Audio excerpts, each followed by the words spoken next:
So, up next, cornbread and butterbeans. Iconic.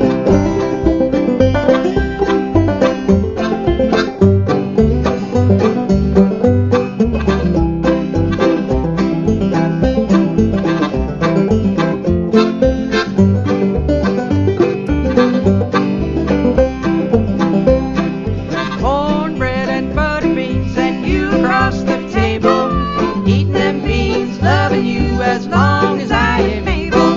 Holy corn and cotton too, when the day is over, ride the mule and cut the fool, love again all over. Goodbye, don't you cry, I'm going to Louisiana, rockin' dog and a big fat hog, Mary Susiana. Ding dong, sing songs, I'll take a trip to China. Cornbread and butter beans, back to North Carolina. Cornbread and butter beans, you across the table, eating them beans, loving you as long as I am able. Hoeing corn and cotton too, when the day is over, ride the mule and cut the fool and love again all over.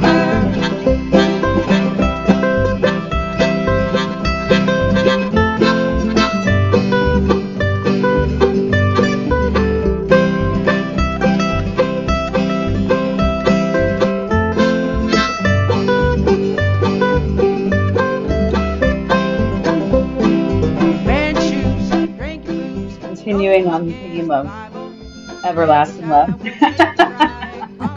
Loving through the So mundane things. there's so much to say about this song. This is I learned this song, I mean, indirectly from the recording by the Carolina Chocolate Drops, who were, just a phenomenally influential band and continue to be years after they're not playing together anymore, but they're all out there doing their own thing. And it just, to me, one of the important parts of my musical journey and growth has been to learn the real history of these songs, of this music, and to come to learn how basically all of it springs from African American roots in this country. Even though so this song is it was written in, I think it was 1947 originally, but it's very much patterned on an African American jug band style, and kind of a hokum kind of a song. And it just was really, I mean, this has become like a signature song for me. I play it everywhere. Wear the T-shirt that says Cornbread and Butterbeans, and I tried it, and I'm right. And I try to teach this I do a lot of bluegrass jamming, and I play this in jams. I'm trying to seed this song out there so other people will play it. But again, it's very much a nod to African American roots, to all of this music. Yes. Yep. Oh, and also have to mention Victor Furtado on clawhammer banjo just did a bang up job on that. We had a little bit of it was not easy finding the right person to do the banjo part on that song for us. And we ended up with Victor, and he just did a fantastic job. He's he's a monster in the old time banjo world. Just a genius player. Yeah. Thanks, Victor. Thank you, Victor. All right. We're cruising right along. Okay, so this next song, anyone who's ever seen the movie Who Framed Roger Rabbit will know this song. But this is one that I brought to the table as Amy M and the Coattail Riders, and you guys just absolutely, let's do it, and then it made the set when we were in PV playing our show. And also it's in every single set that I do here in Pittsburgh when I play out. So why don't you do it? It really is. It certainly, this arrangement is quite jazzy. It's like our jazz number.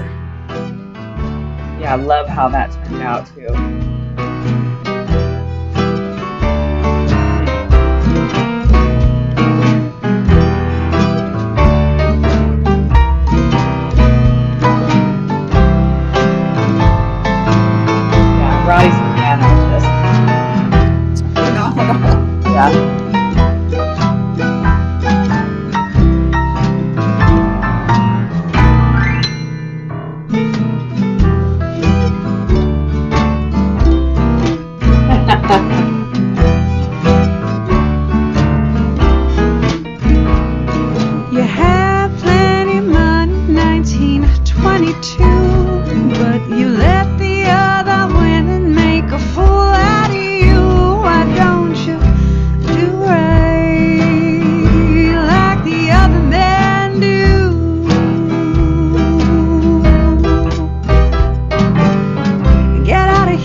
lead on this song.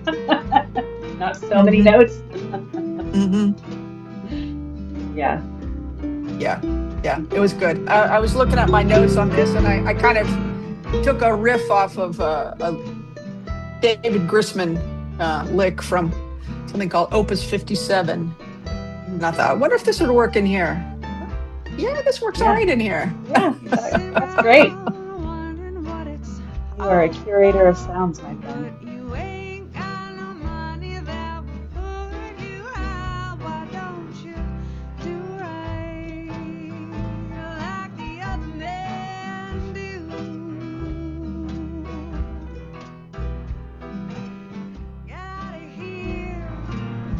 Get me some money too.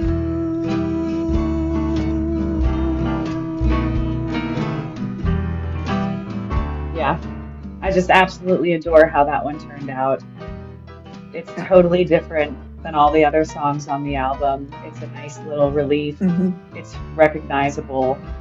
It's super fun to play and sing. I Yeah. mean, I think that's kind of how I pick out songs is this fun to sing? You know, can I Mm-hmm. riff on this? Can I let go on this? And when I'm playing this song solo, you know, I take lead breaks and just scat. And gosh, Yeah. that's liberating as a folk artist. Mm-hmm.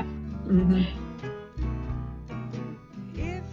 You know, you mentioned the different mandolin leads that I do, and I'd said I'm working with several instructors, or have worked with a number of mandolin instructors over the past, and that one was a lick that I had learned from Nate Lee, who's a mandolin and fiddle player, one of the best probably the best teacher I've ever had.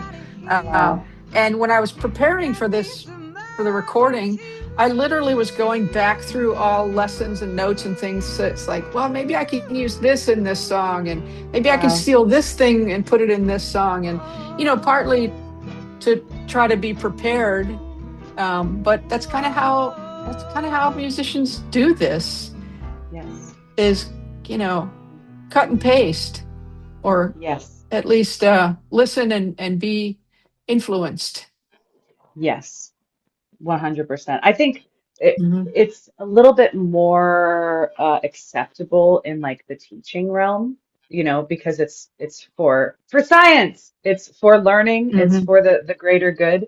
But I think the same concept stands for musicians and sharing our influence and others' Mm-hmm. influence on us, you know, whereas the ideas of copyright and copyright infringement, you know, don't don't steal, you know, that of course I don't want to steal ideas and not give credit, but what a compliment to be called back to as far as like Yeah. something that I wrote or something that someone else wrote. And Mm-hmm. to be so influenced by it that you would want to repeat it, I think is saying something. Well, and you have to give credit. You have to give credit Yes, where you found these things, or where you learned these things. you better. Mm-hmm. Yeah, love that.